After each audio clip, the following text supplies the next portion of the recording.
Hi again, I hope you're all well and enjoying the madness of wedding season. In today's video, I'm going to give you a camera's eye view of how I took every shot at a recent golden hour portrait shoot, including natural light images and off-camera flash.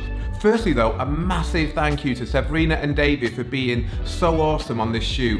I actually photographed Severina and David's wedding at Pepston Castle in the UK a few weeks prior to this shoot.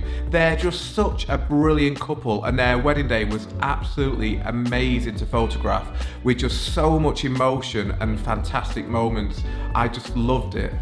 Now, Severina and David had originally planned to have an engagement shoot with me, but in the end, unfortunately, we didn't get a chance to do this before their wedding day. So they asked me if we could still do a shoot, even though they'd already got married. And I said, yeah, of course, that was brilliant with me. And I suggested that they put their wedding clothes back on. I just thought that'd be like a really cool idea for a shoot, and luckily for me, they agreed, and that's where this shoot has come from. So we arranged to meet up around an hour and a half or so before sunset, and by the time we got to the park and had a chat and things, we were probably shooting for around an hour. So as you'll see in the video, I'm going to be talking you through my thought processes, what lenses I was using, and I'm going to show you all my settings as well as the raw files, and immediately after each of the raw files you'll see my edited version of that raw file.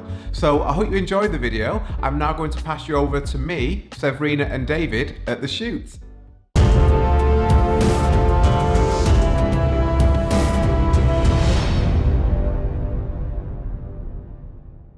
Usually when I start engagement shoots or portrait shoots like this, I like to start on a longer lens like an 85 or a 135 and be quite far back from the couple, just because the couple may be nervous, and if I'm really close to them at the very beginning it could just freak them out and make them even more nervous.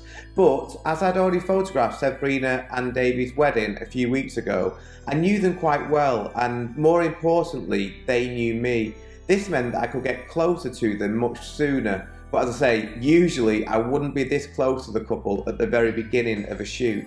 These shots were all taken on my Samyang 35mm 1.4.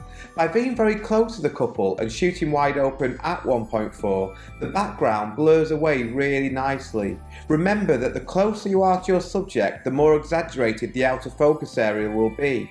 We were really lucky on this shoot, as you can see, to have really nice light. So by shooting into the sun, Severina and David were rim lit with really nice warm light. Once I had my exposure correct, I then worked on creating little moments between Severina and David. As you'll see, I always like my couple's heads to be as close together as possible because I think that creates a really nice feeling of intimacy. Just as I do on a wedding day, with portrait shoots like this, I like to work quite quickly. So once I knew we had the shots from here, we moved on to the next shot. I personally find working quite quickly like this is much better, as it keeps the energy up and it helps me to make things more interesting and varied for the couple. In total, we probably spent around an hour on this shoot. As I always like to do, we arranged to start the shoot around an hour or so before sunset. This is the UK, so we're never actually guaranteed good light, but by shooting in this hour or so before sunset, we're giving ourselves as good a chance as possible to get the really nice light of golden hour, and luckily for this shoot, we did. For the next shot, I found some long grass, which I thought would be nice to shoot through into the sun. I asked Severina and David to stand on the edge of the long grass with the sun behind them, so that they would again be backlit. I also changed lenses, this time choosing the 85mm. My idea was to shoot at a wide aperture, in this case 1.8 on my 85mm, and shoot through the long grass so that the grass would create some nice foreground bokeh. For a shot like this to work, you need to make sure that the grass which you're shooting through is also lit by the sun. Otherwise, when you're exposed for the couple, the foreground will be far too underexposed and will just turn to black and just look awful. A setup like this can work really well, but I must admit I was struggling to get the photograph which I had imagined because the sun was still very strong. As the sun sets, the light becomes warmer and softer, so this was a shot which would have worked better if the sun was lower in the sky. I still felt that there was potential in this shot though, so I moved closer to Severina and David and composed the shot so that the sun was just creeping into the top of the frame, as I find that this is a good way of creating flare. Now, one thing to note with shots like this, especially if you're photographing a bride with a veil, is to make sure you don't blow out the highlights of the veil, which is very easy to do. If you do overexpose the veil, all the detail is lost and the veil becomes just an area of pure white, which can really ruin a shot and be really frustrating. So remember to check your exposures as you're shooting to make sure that you aren't blowing out the bright details like this. I preferred this shot, but the sun was still a little too strong. But as I already had Severina and David in this position, before we moved on to the next shot, I took a couple of images on my 135. Shooting on a 135 can give a very different look to an 85mm lens, but I actually think this lens worked the best, which just goes to show it's always worth experimenting. I composed this shot to try and keep the sky out of the frame as much as possible, so that Severina and David became the brightest part of the frame. Remember that the human eye will always look at the brightest part of an image first, which in this case was Severina's veil, so that means our attention goes onto the couple rather than the sun. I also asked Severina just to hold up her veil slightly to create a different pose. Again, it's vital with a shot like this you don't overexpose the veil. Severina and David have been quite static for the first two shots, so I now set something up which would involve a bit more movement. For this shot, I asked Severina and David to walk across the field for me, holding hands. For these shots to work well, it's important to have separation between the couple, so I asked David to walk in front of Severina, but to also look back towards her as they were walking. I used my Sony 16-35 2.8 G Master lens for this shot and shot it at 35mm, but using this lens gave me the option of shooting wider should I have wanted to. As you will see, I asked them to do this walk twice. The first time I shot this with Severina and David in the very right hand top corner of the frame, as having the majority of the composition as grass gives quite an unusual and creative perspective which I really like. For the second time, I placed my phone right up against the camera lens to create a reflection. When trying something like this, I always try to make sure that I get a safe version of the shot first, just as I did here, before then experimenting and trying to create something that's a bit more unique. It's always really important to get the safe shot though, just to cover yourself in case the more creative shot doesn't work. As the sun was getting lower in the sky, the light got better and better, so I decided to take some shots of Severina and David where I was quite close to them again. So I put my 35mm 1.4 lens on the camera again and asked David to put his arms around Severina from the back. I then asked them to turn until the light was falling on Severina's face perfectly. A pose like this is all about putting the bride in the best position for the light. When you do this, the light is automatically really flattering and makes brides look amazing. I could have asked David to look towards the light as well, but I always much prefer grooms to be looking towards the bride, as I feel that this gives the photograph a much better feeling of intimacy and romance. The downside of this is that David is now looking away from the good light, but I'm sure he won't mind too much. I shot all these images at 1.4. making sure that the camera was focusing on Severina's right eye, or her eye that's closest to the camera. I also held the camera high above my head for these shots and used the Sony A9's flippy screen to focus, so that I was shooting down on them both slightly, which again is a slightly more flattering angle. Just before we move on to the next shot, I also changed my lens again and took a shot of the same pose with the 85mm lens.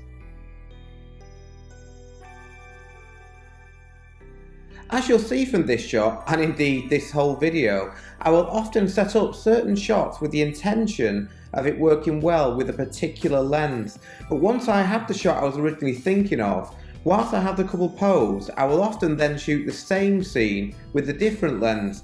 This is a really easy way of giving your images more variety, but without it taking up too much extra time, something that is especially useful on a wedding day.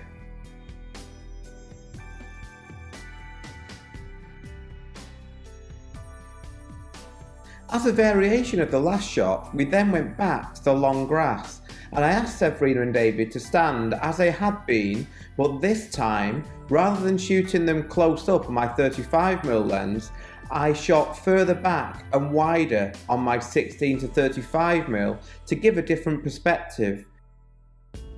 I really liked how the warm light from the sun was lighting up the grass, and as you will see, I warmed the grass up further in Lightroom to really give the image that golden hour feel. At first, I shot this at 35mm, which is my favourite focal length, before zooming out with the lens to shoot the same shot at 16mm. By this point, the late evening light was absolutely amazing, so just as with the last shot, I positioned Severina and David so that the light is as flattering as possible on Severina. For the next shot, I positioned Severina and David so that they were facing the sun with large trees behind them. Having the trees behind them does two things. Firstly, it means that the background will be darker than if I position them with the sky as the background. For the reason I mentioned earlier about the brightest part of the image, this means that our eyes will automatically now go to Severina and David when we look at the end photograph, as they are now the brightest part of the image. This wouldn't be the case if the sky were the background. It also means that by shooting at a wide aperture, in this case 1.8 on my 135 lens, the trees will give nice bokeh in the background.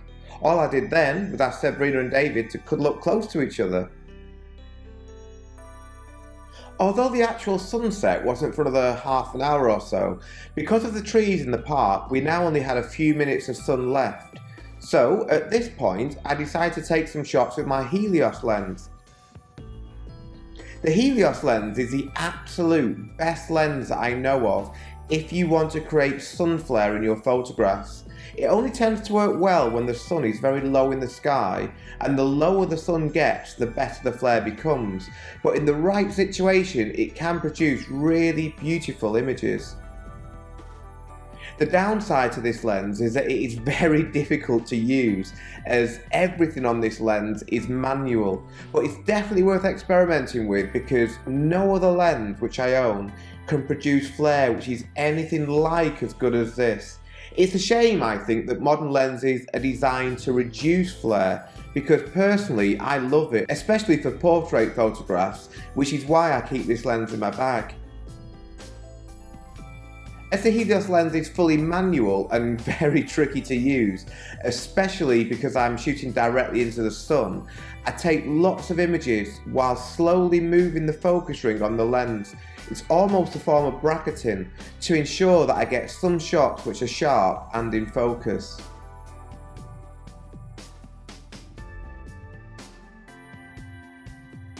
As the sun gets lower in the sky, the light gets warmer and softer, but also the shadows become much longer. So to really make use of the long shadows, I asked Severina and David to walk away from me towards the sun whilst holding hands. As the shadows were now really long, I put my 16 to 35mm 2.8 lens on my camera, which is the widest lens which I own, and I tried to compose the shot so that Severina and David were in the very top right of the image and the majority of the frame will be made up of their shadows. What makes this shot a little tricky is that from a composition point of view, I'm trying to ensure that Severina and David are always below the point at which they will be lost in the sun flare, whilst also trying to make sure that I include all of their shadows in the photograph. If I were not able to keep all their shadows in the frame, the photograph, for me anyway, just wouldn't really work. This is why if you're going to try and take a photograph like this, it is much better to shoot it on a really wide lens. We now had just seconds left of the sun before it would disappear behind the trees, so just before we went back to the lake for a couple of reflection photographs, I wanted to make the most of the last moments of sunlight. So I put my 35mm 1.4 lens back on, and in a similar way to the first shots from this shoot, I asked Severina and David to stand really close to each other so that their bodies are touching and there's a little gap between their heads, and I shot into the sun. I feel that these images are stronger than those I took at the beginning of the shoot, purely because the sun is now lower in the sky, so the light is both warmer and softer. Again, these images were all taken wide open at f1.4, and once I had my exposure correcting camera, I then just waited for little moments to happen between Severina and David. For the very last shots of the shoot, we went back to the large lake where we had started.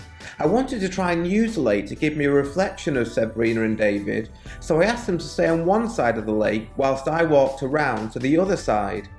The first couple of shots I took were in natural light, but because the sun had disappeared over the trees by this point, the light had become far less contrasty and much cooler. The shots weren't bad, but I just felt as though they were a little bit too flat. So I decided to try the same shot, but this time add an off-camera speed light to give the image more pop. So I walked back round the lake and placed one speed light, my Godox AD200, on a light stand facing Severina and David. I also put a Magmod grid on this flash to limit the spill of the light, and a warm CTO gel as well, just to make the light a little bit warmer. When I was back in position to take the shot on the other side of the lake, I asked Severina and David to walk towards the light holding hands. I much prefer this shot as it has far more contrast, and for me just really shows the difference between a natural light image and the same image where you use an off-camera flash. The off-camera flash shot for me is just much more dynamic. So I hope you enjoyed the video and found it useful. Again, just want to say a massive thank you to Severina and David for being just so brilliant on the shoot for me. If you have any questions at all about anything that you see me doing in the video, any shots that I've taken, then please do let me know in the comments and I'll do my best to answer them. Now just to close out the video, I want to show you just a little slideshow of some of my favourite photographs from this shoot. So I hope you enjoy it and thank you very much again for watching.